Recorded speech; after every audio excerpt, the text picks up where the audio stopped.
What's up, everybody? This is the Chicago Sports Talk. Michael back at it again with another video / topic. This is why Chicago Bears fans should not panic. I have seen over Twitter, or now it's called X now these days, and Instagram, claiming already that the season is over. We need to move on from Justin Fields. We need to fire Matt Eberflus. We need to fire Ryan Poles. We need to fire Luke Getsy. Let's take a sit back, take a deep breath, and let's dive into it why we should not panic. One simple reason number one. It's only week one. There is 16 weeks left of football. All right, that's my first reason. Second reason, week one should not deserve to be a overreaction to the entire season. Remember, the Giants and the Bengals, who both made the playoffs over the Chicago Bears last year, both lost in embarrassing fashion, just like the Bears. But the only difference is the Bears managed to score points. The Bengals put up 3, I think, and the Giants couldn't put up any points. Also, the Chiefs lost to the Detroit Lions. Kansas City is the way better team than the Detroit Lions. The Buffalo Bills with Josh Allen. Josh Allen looked pretty awful. Lost to a Zach Wilson-led Jets team. Reason number 3. Let me retract every Bears fan's memory for a bit. Remember when we beat the 49ers and everything was, the sky is blue, everything's good, we're going to have a good year, and then we ended up with the worst record? I remember that year well. And to be honest, I was one of those fans that expected the Bears to do well that year after they beat the 49ers. And all of a sudden, they disappointed me that year. Folks, when you watch football longer than any time itself, you'll start to notice how week one does not deserve a overreaction to the entire season. Again, let's go back to, we'll save the best for last. We'll save Justin Fields for last. Let's start with the main corporate, Matt Eberflus. Now, was I a fan when we hired Eberflus? No. I said it was a terrible hire. We probably should have went a offensive mind head coach that can utilize Justin Fields. Instead, we're trying to do this hit principle. But the thing about Matt Eberflus is he didn't have personnel this year. I mean, not this year. Last year, he didn't have personnel. This year, he has personnel. He has 16 more weeks, including this whole weekend, to get ready for the Tampa Bay Buccaneers. Because the Tampa Bay Buccaneers, who upsetted the Minnesota Vikings. So, Matt Eberflus needs to get this team ready. Because it looked like the team was undisciplined against the Packers. Because we had way too many penalties. Matt Eberflus has to let this team know that we can't be doing dumb shit. Again, I get it, standing up for Justin Fields, but like I said, you can't do that dumb shit. If a quarterback gets hit the wrong way, then you have the right to stand up, and then they'll throw the flag. Excuse me, I'm still recovering from a cold. Now, I'm going to give Matt Eberflus until the end of the season. Now, let's get to Luke Getsy. I'm tired of the comparison to him and Matt Nagy, because here's the difference. Nagy never adjusted the offense, never changed row in the offense. Last year, y'all remember when the Bears were scoring like 30 points every game, but we were still losing, but we were in one-score games? Because Luke Getsy changed the playbook after we lost to Washington. And Justin Fields looked like a whole different quarterback than he was the first 4 to 5 weeks of the season. So I think Luke Getsy needs to realize that last game's plan did not work out with the horizontal passes and we need to go back to the original playbook with Justin Fields running the football and, play action. I think we need to do that. Run the football, have Justin Fields run the football and run the ball with Rashawn Johnson and Khalil Herbert, and that would lead to play action majority of the times. Now, another corporate, Ryan Poles. Now, I don't get why Ryan Poles deserves the blame here, because people want to say, oh, he didn't address the offensive line. Well, I would disagree with that majority. Yes and no. Yes, because he did add Nate Davis, who was a solid move in the offseason, even though it's looking bad right now. He drafted rookie Darnell Wright, who can have struggles, but he'll pick it up later because, remember, folks, he's a rookie. You expect that out of a rookie. And the whole thing why the offensive line had to be changed, and I don't even get it, because if Cody Whitehair is not good as a left guard, he is only good as a center.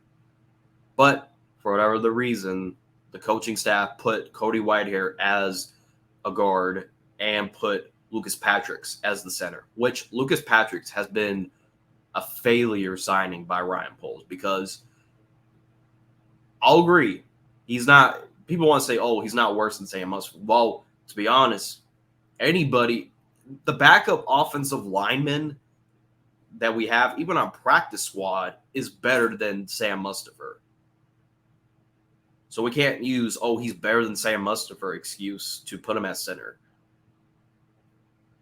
We need to change Cody Whitehair's position right back to center, and we need to sub in Jalen Carter and have him be as the left guard, and have that position until Tevin Jenkins comes back.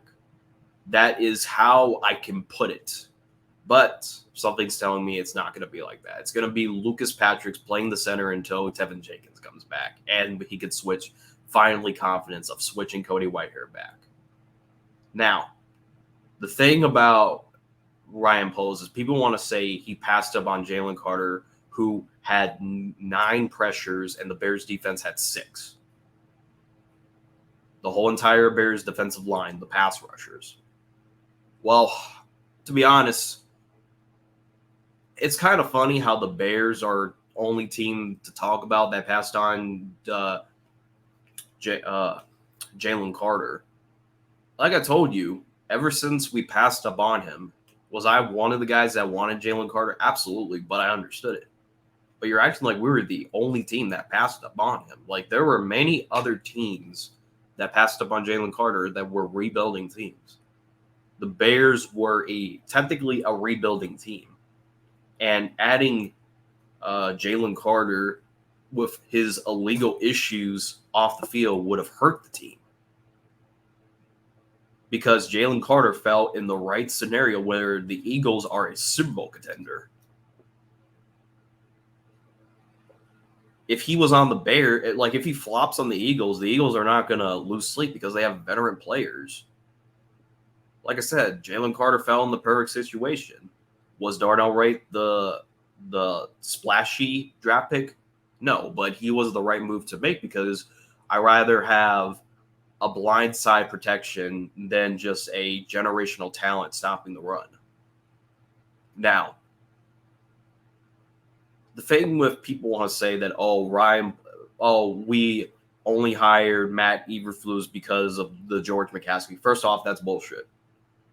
George McCaskey said that the GM will pick his head coach. Ryan Poles had interviewed 3 individuals: Jim Caldwell, Matt Eberflus, and Dan Quinn. Now, Matt Eberflus was a Ryan Poles decision. It wasn't a George McCaskey decision.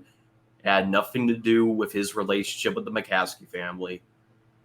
It has something to do with Ryan Poles, and Ryan Poles picked Matt Eberflus. Now, the only difference I see between Eberflus and Nagy is people say, oh, we got more out of Matt Nagy than we do with Eberflus. Okay, we did get Matt Nagy always had a talented defense to carry him. Last year we didn't have a talented defense. When it comes to player personnel, folks, you'll know what it means because this defense absolutely sucked against Jordan Love. And Alan Williams needs to know that we need a blitz sometimes. We need to send pressure instead of giving quarterbacks more time in the pocket because he has talent now.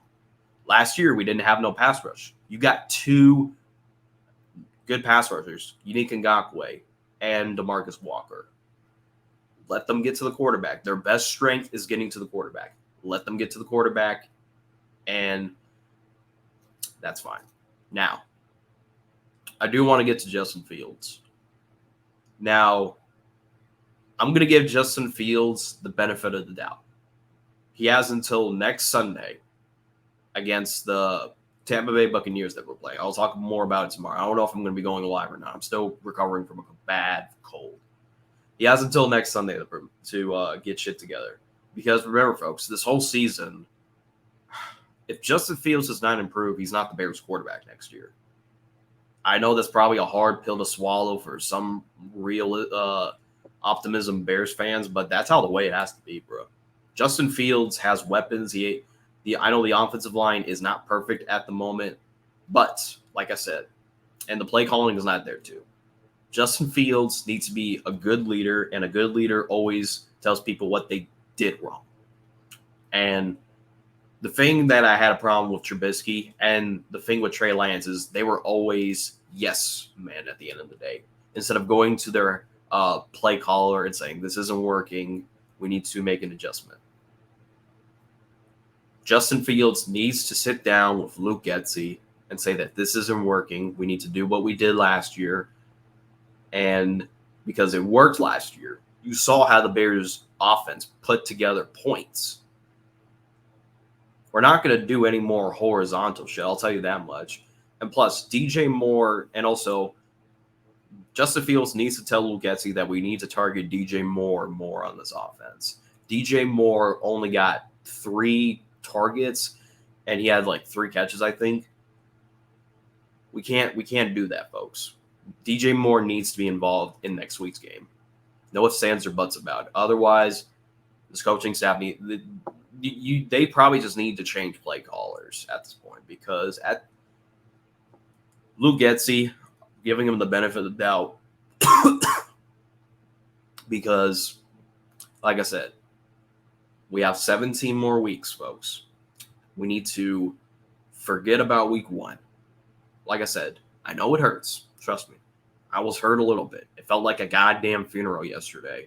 But we have until next Sunday to figure things out for this team. It's going to be a long season if we don't have otherwise. But am I expecting positivity to be in the comment section? No. There's going to be a bunch of fair weather comments being like, oh, don't know what you're talking about. This season is already over.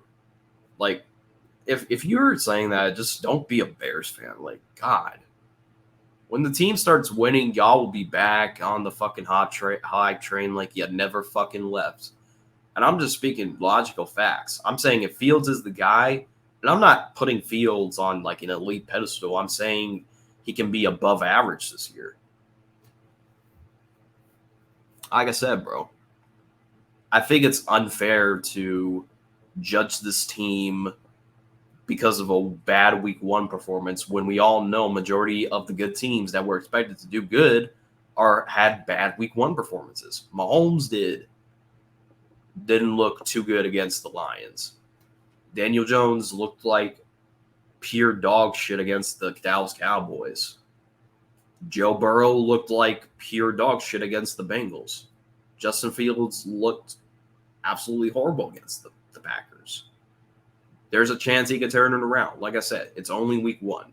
And plus, Jalen Hurts and the Eagles started off slow against the New England Patriots. And the New England Patriots almost won that game. Like I said, week 1 is not a thing to take away and be a overreaction. I understand it hurts. But, like I said, the Bears have until this Sunday to make adjustments. This should light a spark in this whole Chicago Bears team.